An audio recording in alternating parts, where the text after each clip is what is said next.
Look at this map. This highlights India's 7,500-kilometer coastline, along with an exclusive economic zone that reaches deep into the Indian Ocean. But that expanse is getting crowded. With rival nations expanding their naval presence across the region, securing these waters requires multiple, overlapping layers of defense. Relying on foreign shipyards to supply those specialized vessels created a strategic gap for decades. If an international supply chain breaks, coastal security development stops. That dynamic shifted recently in Kolkata, where the Navy commissioned 3 specialized warships side by side, while the Coast Guard inducted a new indigenous hovercraft in Goa.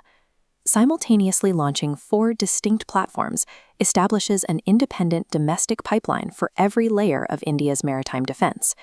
The outermost layer starts here.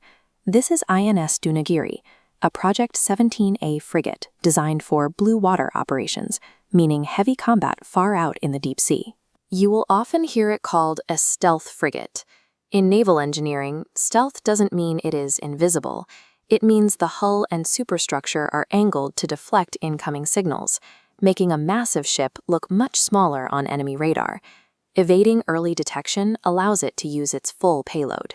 Dunagiri is armed with supersonic BrahMos surface-to-surface missiles and tracks threats using an advanced multi-function surveillance radar system. It was built in Kolkata by Garden Reach shipbuilders and engineers, who coordinated a supply chain involving over 200 domestic small and medium-sized businesses. Producing a frigate of this size at home means India can project heavy firepower across the open ocean without depending on imported technology or foreign maintenance contracts. But a heavily armed frigate is only as effective as the charts it follows. Deep-sea operations require an exact understanding of the underwater topography. That is the role of INS Sanchodak. It is a large survey vessel built to map the seabed, chart safe approach channels, and identify hidden underwater hazards. Sanchodak deploys autonomous vehicles and multi-beam echo sounders, sending downward-facing sonar waves to record deep oceanographic data. That detailed map allows submarines to navigate safely and ports to update approach charts while supporting civilian ocean research. Owning the hardware that maps the ocean floor ensures absolute sovereignty over the intelligence that guides the rest of the fleet. Moving inward from the deep sea, we hit the littoral zone, the shallow, noisy coastal waters filled with merchant ships, fishing boats, and commercial traffic. All of that coastal activity creates intense acoustic chaos. It is the easiest place for an enemy submarine to hide, and the hardest place for a sonar operator to find one. Heavy frigates cannot easily maneuver in these shallow environments.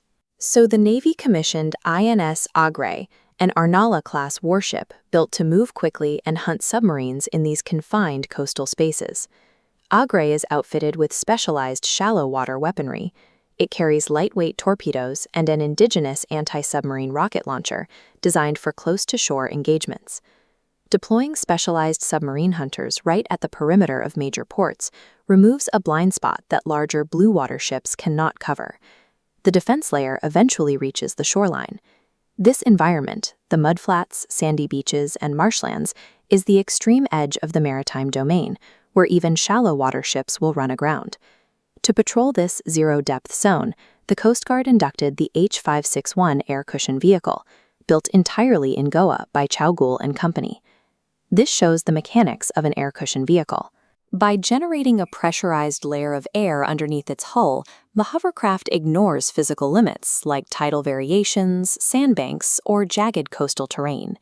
That amphibious mobility makes it highly effective for rapid coastal response, anti-smuggling operations, and humanitarian search and rescue missions. This amphibious capacity ensures there is no physical gap between the Navy's offshore patrol zones and the nation's sovereign land borders. View these 4 platforms together. From the deep-water frigate to the coastal hovercraft, India has created a strategy that covers every depth from the blue water to the beach.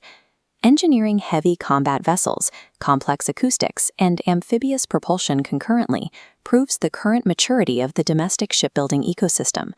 These shipyards are driving a massive internal supply chain that sustains hundreds of local manufacturing businesses. By controlling the entire manufacturing process, India ensures its defense readiness cannot be stalled by a foreign embargo or a global supply chain disruption. With these ships at sea, India is now engineering and producing every component of its maritime shield, from the deep ocean floor to the physical shoreline.